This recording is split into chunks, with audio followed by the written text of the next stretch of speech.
அருள்மதி முருகேசனுங்க கந்த சஷ்டி கவசத்தில் இருந்து ஒரு பாட்டு வரியில் ஒரு கருத்து எங்கள் அப்பா எனக்கு சொல்லி கொடுத்தது. நான் உங்களுக்கு அதை பரிமாறிக்கிறேன். முப்பாய் நாடி முனிவேல் காக்க எப்பொழுதும் என்னை எதிர்வேல் காக்க அடியேன் வசனம் அணையவேல் காக்க கடுகவேல் வந்து கனகவேல் காக்க. ஆமாங்க, பெண்களுக்கு எந்த நேரம் பார்த்தாலும் ஒரு அகோதரியமான நாடி எப்பயுமே அதிக ஓட்டத்திலே இருக்குமா. அந்த ஓட்டத்தில் இருக்கிற போது நாம் காலையில் எழுந்திரிச்சு முருகனை துதி பாடுனா முருகா முருகான்னு சொன்னாலே போதுமாங்க. அந்த 30 நாடியும் அந்த முனைவேல் காப்பான் அப்படின்றத அந்த கருத்தில் சொல்லியிருக்காங்க.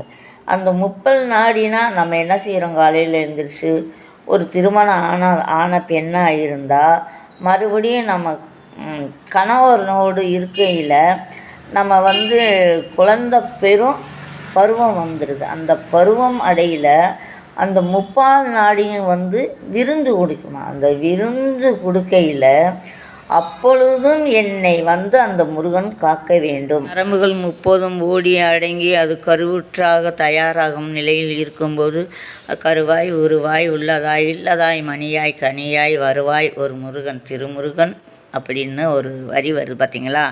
அந்த வரிக்கு தகுந்த மாதிரி நாடியை அந்த முனிவேல் காக்கட்டும் முருகா போற்றி போற்றி ஏமத்தி சாமத்தில் இந்த எதிர்வேல் காக்கட்டும் போற்றி போற்றி முருகா.